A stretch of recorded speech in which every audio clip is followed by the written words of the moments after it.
மக்களே வணக்கம் and welcome back to my channel Madhu Mathew life style. So இன்றைக்கி நம்ம சேனலில் விநாயகர் சதுர்த்திக்கு எப்படி ஒரு விநாயகரை நம்ம வீட்டிலேயே பண்ணலாம் அப்படிங்கிறத தான் பார்க்க போகிறீங்க. நான் எப்படி எங்கள் வீட்டில் ஒரு அழகான விநாயகர் பண்ணேன் அப்படிங்கிறத ரொம்ப சிம்பிளாக ஈஸியாக உங்கள் கூட ஷேர் பண்ணியிருக்கேன். நீங்களும் ட்ரை பண்ணி பாருங்கள். ஸோ வீடியோவை கண்டினியூஸாக பாருங்கள். ஃபஸ்ட்டு ஒரு பவுலில் ஒரு கப் கோதுமை மாவு சேர்த்துக்கிட்டேன். கூடவே கொஞ்சமாக மஞ்சள், அதுக்கப்புறமா பவுடர்ட் சுகர் ஆட் பண்ணிக்கிட்டேன். அதாவது சுகரை மிக்சியில் போட்டு நல்லா பொடிச்சிட்டு அந்த பவுடரை ஆட் பண்ணிக்கோங்க. ஸோ இதெல்லாம் போட்டுட்டு தண்ணி ஆட் பண்ணி நல்ல ஒரு மாவு பதத்துக்கு பிசைஞ்சு எடுத்துக்கோங்க. மாவு விரிசல் விழாமல் இருக்கணும். அதனால மறுபடியும் கொஞ்சம் தண்ணி ஆட் பண்ணி கரெக்டான பதத்துக்கு பிசைஞ்சு எடுத்துக்கலாம். நீங்கள் கோதுமை மாவுக்கு பதிலாக மைதா மாவு கூட ஆட் பண்ணிக்கலாம். ஆனால் நான் கோதுமை மாவில் தான் பண்ணேன். ஸோ அதை நல்லா பர்ஃபெக்டாக பிசைஞ்சு எடுத்துக்கலாம். ஸோ இப்போ ரெடி ஆகிடுச்சு. மறுபடியும் கொஞ்சமாக மீதி வச்சுருந்த கோதுமை மாவில் கொஞ்சமாக மறுபடியும் பவுடர் சுகர் ஆட் பண்ணிவிட்டு கொஞ்சமாக ஃபுட் கலர் ஆட் பண்ணிக்கோங்க. நான் ஒரு ரெட் கலர் ஆட் பண்ணிக்கிட்டேன். ஸோ இதெல்லாம் போட்டு நல்லா மிக்ஸ் பண்ணி இதையும் தனியாக ஒரு ரவுண்டாக பிடிச்சி வச்சுக்கலாம். ஸோ இப்போ ரெண்டையும் எடுத்து வச்சாச்சு. இப்போ நல்ல விநாயகரை மனசில் நினச்சிட்டு நம்ம பண்ண ஆரம்பிக்க வேண்டியதான். பர்ஃபெக்டாக வரும். பயப்படாமல் நல்ல சாமியை மனசில் நினச்சிட்டு கரெக்டாக பண்ணுங்கள். க்யூட்டான விநாயகர் உங்கள் வீட்டுக்கும் வருவார்.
ஸோ பர்ஃபெக்டான எங்கள் வீட்டு பிள்ளையார் வந்து ரெடி ஆகிட்டாரு. நீங்களும் கண்டிப்பாக ட்ரை பண்ணி பாருங்கள். விநாயகரில் என்ன ஸ்பெஷல் அப்படின்னு பார்த்தீங்கன்னா, யார் பண்ணாலும் ரொம்ப ரொம்ப அழகாக வந்துடுவார்.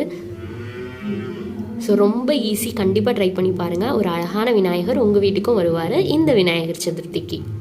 So happy Vinayagar Chaturthi.